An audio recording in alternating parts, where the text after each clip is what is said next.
Okay. So let's move up a level to digitalization, or where we talk about the process. When we talk about process, we say, well, how can we make something more efficient? So think of it in terms of optimization. So the first was measuring.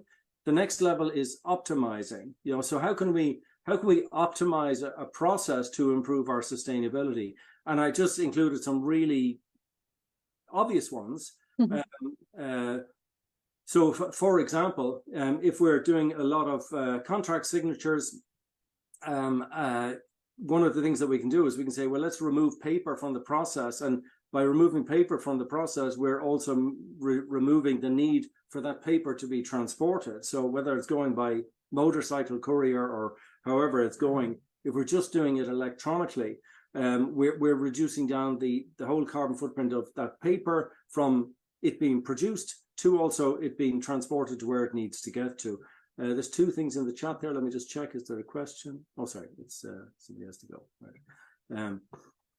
So there's one example, implementing electronic document signing, something that became very popular at the outset of the pandemic, and a lot of companies that had maybe not looked at it or had resisted it embraced it and stayed with it. And there was also changes legislatively. More documents, more types of contracts became eligible for electronic document signing. There's still certain legal documents like sale of immovable property would require the so-called wet signature, the original signature. So that's one example of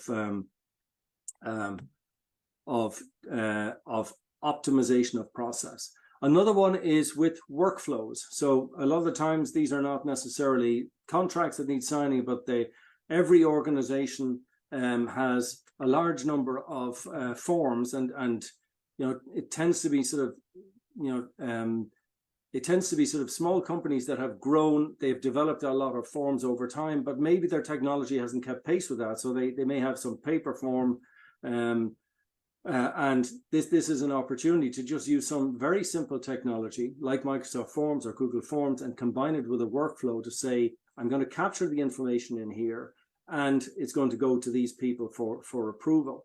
Now, the first thing that does is that it takes paper out of the process. But the second thing it does is it gives more of an insight into what processes are being used and the data that is being captured with that, and to see, to get some insight. So it also feeds back into the first stage, as we're getting an insight into the types of processes that are going on.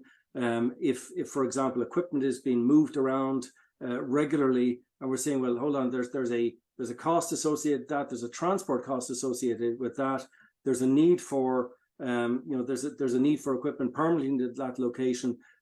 We start to get insights into our information that we don't get from forms that get filled out and get stuck in a drawer. Oops, sorry. So another one is, I say, embrace the cloud.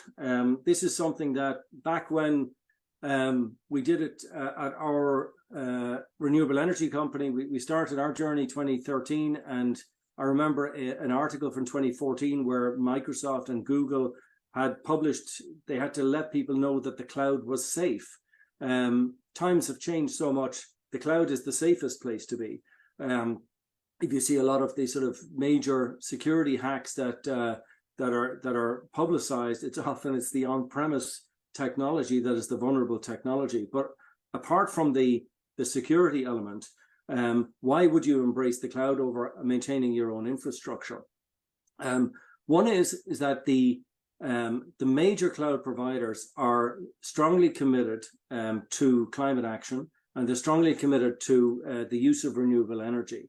So, for example, Microsoft and Google are members of the RE100. That's a group of companies that is committed to the use of 100% renewable energy. Microsoft and Amazon are both members of the Climate Pledge. So it's an opportunity for your company to sort of essentially piggyback on that. The other benefit that you get is when you put in on-premise infrastructure, it has a lifespan. So typically you'll have a 5-year lifespan for servers. You can get extended warranty usually, but eventually you're going to have to replace it. So you have to decommission that physical equipment. you make it somebody else's problem. So you essentially you're not doing away with it altogether, but you're essentially it's not impacting your organization. So, and the next one that you can do is, and in terms of optimization, is understand what you have. This is something that is a great starting point for a CIO working with a CSO to say, this is everything we have in our ecosystem. Often they would have done it with the CFO, because they're the ones who are interested in knowing, well, what are we paying and for which technologies and how many licenses.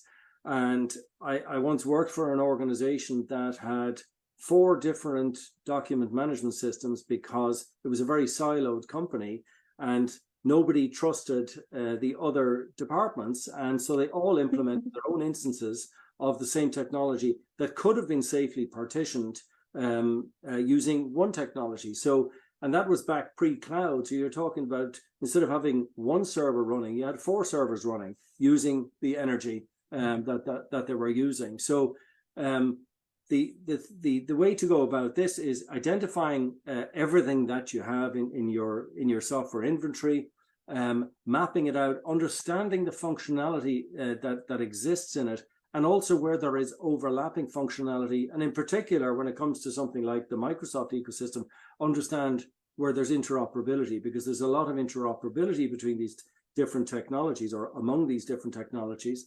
And even a lot of the people in Microsoft are not au fait with all of them. But it's a great opportunity when you have an ecosystem mapped out.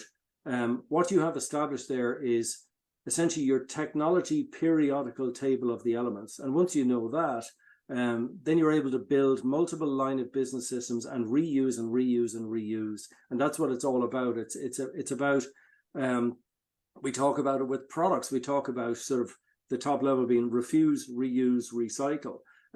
This is a way of reusing. And also then if you see that one can be replaced by another, there's 10 people using this document management system, but this one has the same functionality, it's used by 90%. We're going to retire that, and those 10% are coming over here. So we refuse to continue with that one. We reuse the other one.